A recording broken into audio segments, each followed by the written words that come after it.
Hello बच्चों, अब हम करेंगे question number 15। For what value of N, N की किस वैल्यू के लिए are the nth term of two APs 63, 65, 67 and 3, 10, 17 equal. वो कह रहा है कि दो हमें अलग अलग एपीज दे रखी हैं, एन की किस वैल्यू के लिए दोनों एपीज के nth टर्म इक्वल हो जाए। इसको ध्यान से समझते हैं। चलिए इसका सॉल्यूशन करते हैं। देखो बच्चों, फर्स्ट एपी हमको दे रखी है 63, 65 एंड 67 डैश डैश डैश, और सेकंड एपी जो हमको दे रखी है, इसको एपी डैश लिख देता हूँ। ये दे रखा हमको 3, 10, 17 डैश डैश डैश। तो यहाँ से हमको क्लियरली दिख रहा है कि ए कितना है, 63 है, और डी कितना आ रहा है, 2 आ रहा है। ए और डी निकालना सबको आता है। यहाँ से ए कितना है, 3, और डी कितना है, 7। देखो ऊपर भी ए और नीचे भी ए लिखेंगे तो कंफ्यूजन होगा, इसलिए मैं नीचे वाले को डैश लिख रहा हूँ, डी डैश। अब फॉर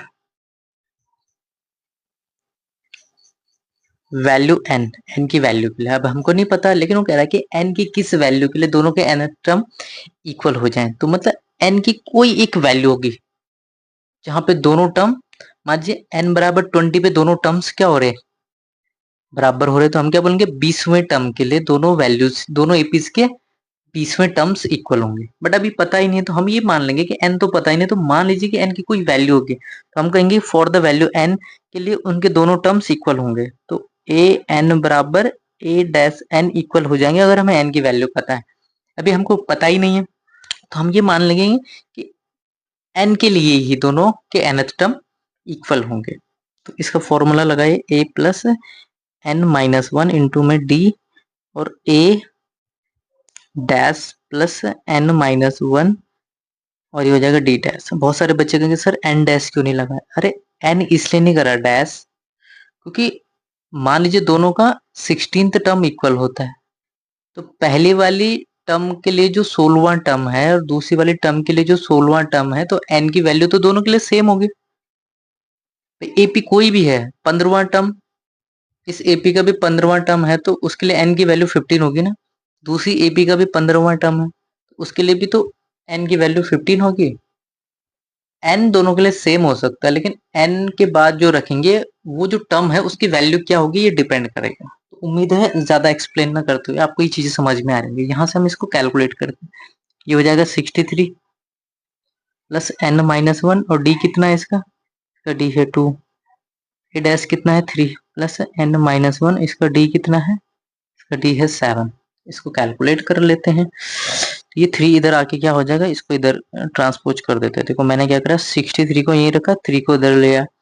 ये हो जाएगा एन माइनस वन इंटू में 7, और ये पूरा मैं इधर ले आया, तो एन माइनस वन इंटू में 2, इस पूरे को मैं इधर ट्रांसपोज कर दिया।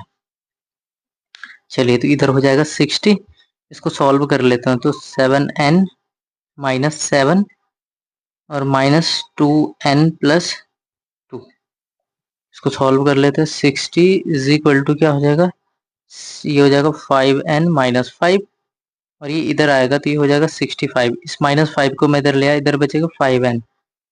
तो यहाँ था 65, और मेरे को n चाहिए, तो 5 को नीचे ले आऊंगा n। तो कितना हो जाएगा n की वैल्यू, 5 1 5, 5 3 13। यहाँ से 65 को 5 से डिवाइड करेंगे तो n की वैल्यू आ गई 13।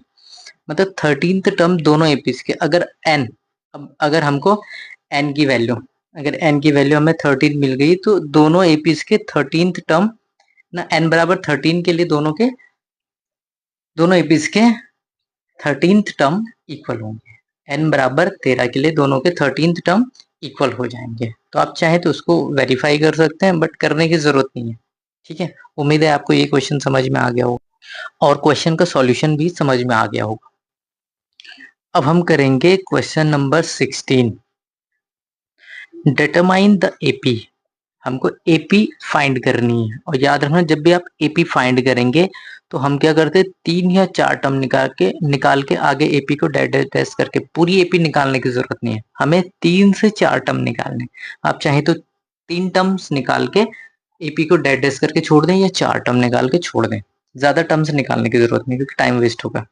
अब हमको एपी फाइंड करनी, कंडीशन क्या है, whose third term 16 and 17 term, देखो जिसका थर्ड टर्म हमको 16 दे रखा है और आगे की कंडीशन क्या है, seventh term exceed by the 15th, sorry fifth term by 12 वगैरह, इसका सातवां टर्म उसके फिफ्थ टर्म से 12 एक्सीड करता है, ज्यादा है। तो चलिए इसका सॉल्यूशन कर लेते हैं। तो सबसे पहले हम जब एपी को फाइंड करेंगे तो किस तरीके से, देखो हमें एपी फाइंड करना है तो मान लीजिए कि एपी इस तरीके से है, किस तरीके से, फर्स्ट टर्म ए है, सेकंड टर्म ए प्लस डी होगा, थर्ड टर्म ए प्लस 2d होगा और फोर्थ टर्म ए प्लस 3d होगा और ऐसे चलती जाएगी एपी। हमें शुरू के मैंने क्या बोला सर, आप 3 टर्म से निकाले 4 टर्म से निकाले, तो हमको एपी निकालने के लिए क्या चाहिए होता है, ए और डी चाहिए होता है। और कंडीशन क्या दे रखा है, देखो गिवन क्या है, थर्ड टर्म क्या है 16 है, तो यहां से मैं a प्लस 2d बराबर क्या लिख सकता हूँ 16, इसको मैं फर्स्ट टर्म लिख दूं। और दूसरा क्या कह रहा है, ये तो फर्स्ट कंडीशन हो गई। सेकंड कंडीशन क्या है, सेकंड कंडीशन क्या है, फर्स्ट कंडीशन और सेकंड कंडीशन में क्या है, सेकंड कंडीशन में क्या कह रहा है कि उसका जो 17th टर्म है, जो उसका a7 है, सॉरी 17th नहीं है, सॉरी 7th टर्म है, उसके फिफ्थ टर्म से ज्यादा है, कितना ज्यादा है, 12 एक्सीड करता है ना। तो जो ये है ये इससे 12 ज्यादा है ऑलरेडी, तो मैं क्या करूंगा, जो कम है उसमें ऐड करूंगा। ठीक है, ये ज्यादा था तो मैंने इसमें ज्यादा करा। अब इसको सॉल्व कर लेते हैं। इसको मैं क्या लिखूंगा, a plus 6d is equal to a plus fifth term को 4d लिखेंगे बराबर प्लस में 12 कर देंगे। ठीक है, यहाँ से a से a तो कट गया, कट गया, क्या बचेगा, ये इधर जाएगा तो ये हो जाएगा 6d minus 4d is equal to 12, ये बचेगा 2d, 6d में से 4d माइनस करेंगे 2d इज इक्वल टू 12, तो d बराबर 12, ये इंटू में है इधर जाएगा डिवाइड में, तो d इज इक्वल टू 6 हो जाएगा, d इज इक्वल टू 6 हो गया। अब d मिल गया 6, इसको उठा के देखो d तो हमको मिल गया, अब हमें a चाहिए तो इस 6 को उठा के यहाँ रख देंगे तो मिल जाएगा। ठीक है, तो पुट कर लो इसको, देखो a प्लस 2d, d कितना है 6 इक्वल टू 16, इसमें रखा हमने इस वाले इक्वेशन में a plus 2d equal to 16, तो d की जगह मैंने क्या रख दिया 6 रख दिया। अब इसको सॉल्व करते हैं, a प्लस ये कितना होगा 2 6 12, 16 हमको a चाहिए तो 12 प्लस का इधर जाएगा तो माइनस का हो जाएगा, तो a बराबर कितना हो गया 4। तो a और d मिल गया हमें, a भी मिल गया d भी मिल गया। अब हमको ap निकालनी है। ठीक है, फटाफट से हम ap निकाल लेते हैं। ap क्या हो जाएगा, ap का फर्स्ट टर्म क्या है, फर्स्ट टर्म क्या है, फर्स्ट टर्म a कितना है 4, सेकेंड टर्म क्या है a प्लस डी, तो a कितना है ना। तो पहले इन एपी निकालने से पहले इसका फर्स्ट टर्म निकालो, a कितना है 4 है, सेकेंड टर्म क्या होता है a प्लस डी, तो a है 4 और d कितना है 6, तो कितना हो गया 10, फिर a3 कितना हो जाएगा a प्लस 2d, a है 4 प्लस 2 इंटू डी कितना है 6, तो 6 दूनी 12 और 4 16। ठीक है, तो बस एपी क्या हो गई तुम्हारी, एपी क्या बन गई तुम्हारी, एपी क्या बन गई 4 10 16 ऐसे चलती जाएगी बस। शुरू के हम मैंने क्या बोला था, शुरू के 3 या 4 टर्म दिखा था मैंने, 3 टर्म दिखा के इसको आगे एपी बढ़ती जाएगी, तो हमें एपी फाइंड करनी थी। तो उम्मीद है इसका सॉल्यूशन आपको अच्छे से समझ में आ गया हो। अब हम करेंगे क्वेश्चन नंबर 17। ये बहुत ही इंटरेस्टिंग और इम्पोर्टेंट क्वेश्चन है क्योंकि इसमें कुछ अलग ही आपसे पूछा गया है। ठीक है, तो चलिए समझते हैं। Find the 20th term from the last term of the AP. AP हमको दे रखा 3 8 13 dash dash dash dash dash, बीच के टर्म नहीं दे रखा, लास्ट टर्म दे रखा। शुरू के 3 टर्म दे रखे हैं और लास्ट टर्म दे रखा है। और हमसे क्या पूछ रहा है कि ये हमसे ही नहीं पूछ रहा है, देखो एक तो होता है कि 20th टर्म, एक तो होता है शुरू से, लेकिन ये पीछे से पूछ रहा है लास्ट से। तो ऐसी सिचुएशन में हम क्या करेंगे, एपी को पलट देंगे। जो पीछे से क्या होगा, जो पीछे से 20वां होगा वो अगर पलट देंगे तो आगे से भी तो 20वां होगा। तो हम क्या करेंगे, ऐसी सिचुएशन में हम क्या करते हैं, या तो डायरेक्ट फॉर्मूला होता है तो फॉर्मूला लगा के तो आप कर लोगे, बट वो आपके कंसेप्ट में नहीं आएगा। तो मैं क्या करूंगा, मैं इस तरीके से बताऊंगा कि आपको कंसेप्ट समझ में आ जाए कि एक्चुअल में क्या हो रहा है।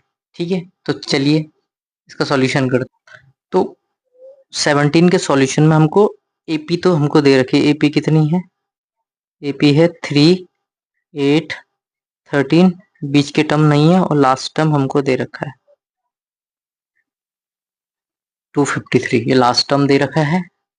और हमसे पूछा क्या जाएगा, हमें पूछ रहा है A20 पूछ रहा है, लेकिन A20 नहीं पूछ रहा है, from the last, from the last पीछे से, पीछे से 20th टर्म पूछ रहा है। आगे से जो 20th टर्म होगा पीछे से अलग अलग निकलेंगे। तो हम क्या करेंगे, पहले सबसे पहले इसको रिवर्स करेंगे, है ना। हम क्या करेंगे, इस एपी को रिवर्स कर देंगे। रिवर्स करके एपी क्या बन गया, एपी डैश बन गया। तो इसका लास्ट टर्म क्या होगा, इसका जो लास्ट टर्म है वो फर्स्ट टर्म बन जाएगा अगर हम रिवर्स करेंगे। अब बट अब ये इसका सेकंड टर्म निकालने के लिए हम क्या करेंगे, देखो सबसे पहले इसमें डी निकालो। डी कितना है, एपी में डी कितना 5 है, तो इधर से हम क्या करेंगे 5 लेस करते जाएंगे, डी कम करते जाएंगे ना, हम इस तरफ आ रहे हैं। तो 5 कम करेंगे जाएंगे तो कितना हो जाएगा, 248 हो जाएगा। फिर 5 कम करो, 243, इस तरीके से जाएगा। और अब जो लास्ट टर्म हो जाएगा वो 3 हो जाएगा, क्योंकि हमने एपी को पलट दिया है, रिवर्स कर दिया। और इसमें 5 का गैप, जब ये आगे बढ़ रही थी तो 5 5 ऐड कर रहे थे, और जब इसको रिवर्स कर देंगे तो ये अभी क्या है, देखो ऐसे में ये इंक्रीजिंग है, रिवर्स करके ये डिक्रीजिंग हो जाएगी। तो ऐसे में 5 ऐड हो रहे थे, ऐसे में 5 माइनस कर दे, बस और कुछ नहीं करना। अब क्या करेंगे, अब हमने पलट दिया। अब जो पीछे से जो देखो इंक्रीजिंग में जो पीछे से 20th टर्म होगा उसको पलटने से वो डिक्रीजिंग हो जाएगी।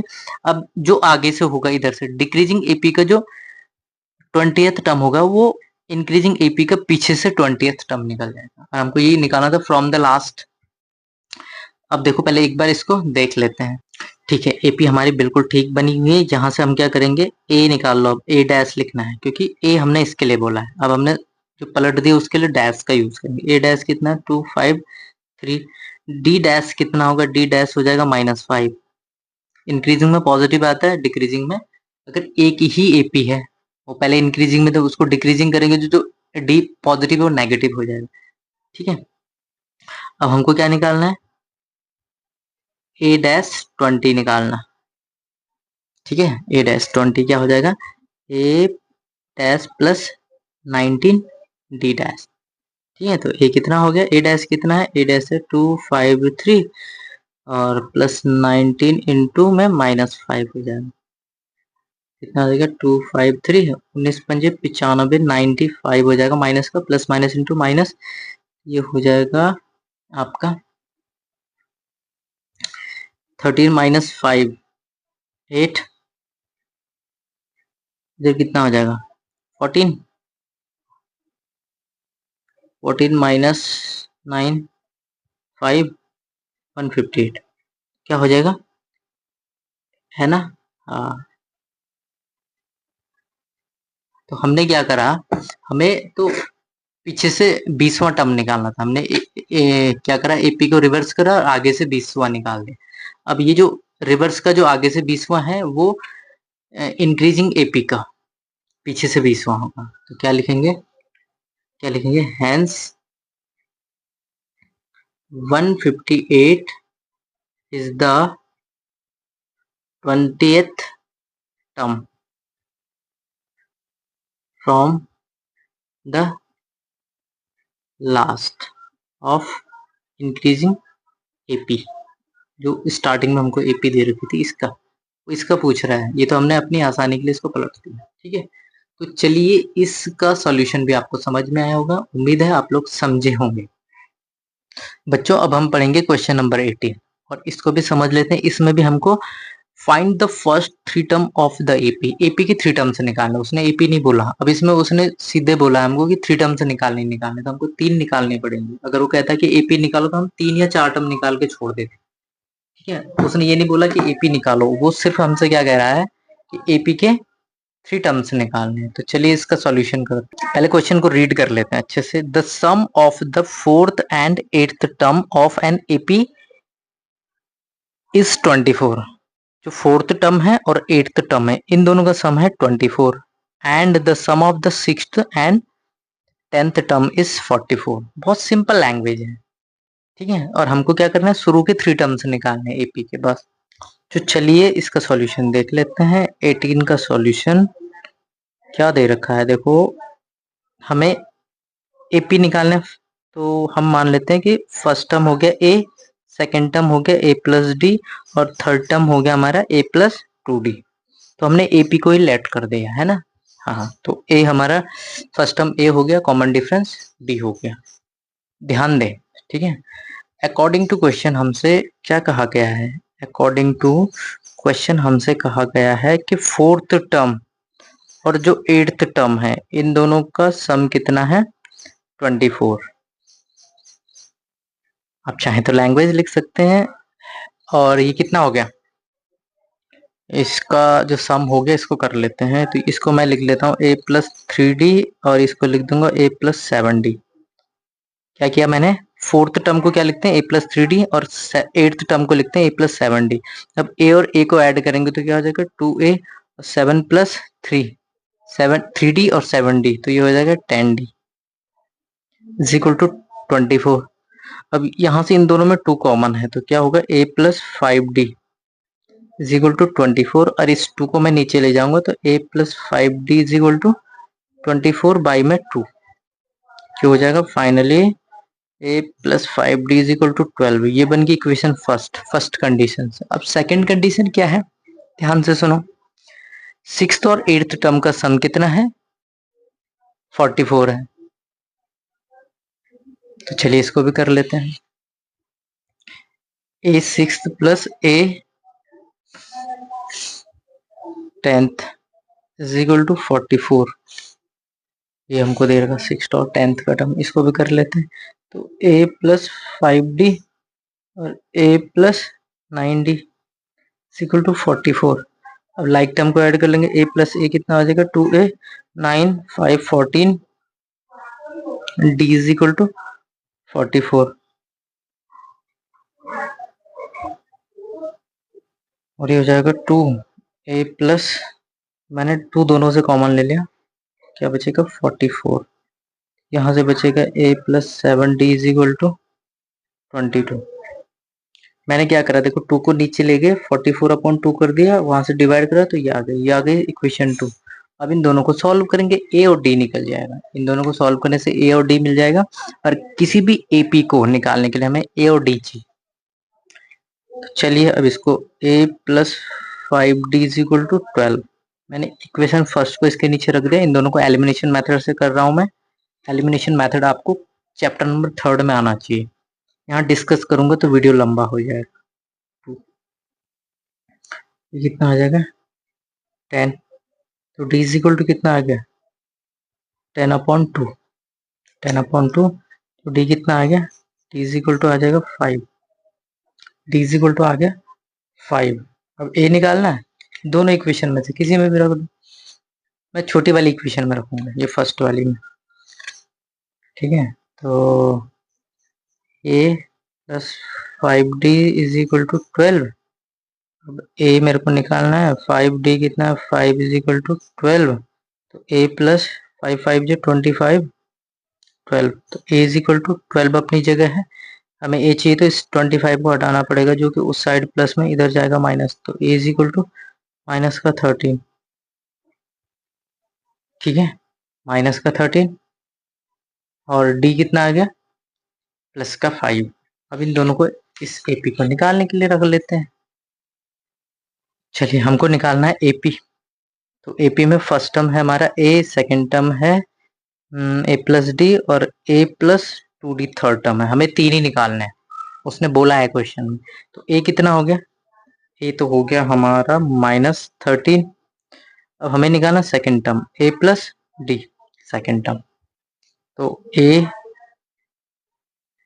कितना हो गया, a हो गया -13, और d कितना हो गया, d हो गया 5, तो -13, तो ये हो जाएगा माइनस का 8, ठीक है। और a+2d हो गया थर्ड टर्म, -13 + 2 × 5, तो ये हो जाएगा -13 + का 10, तो ये हो जाएगा माइनस का 3। तो एक्चुअल में जो तीनों टर्म्स निकल रहे हैं एपी के, क्या निकल गए हमारे, -13, -8 और -3। आगे निकालने की जरूरत नहीं है।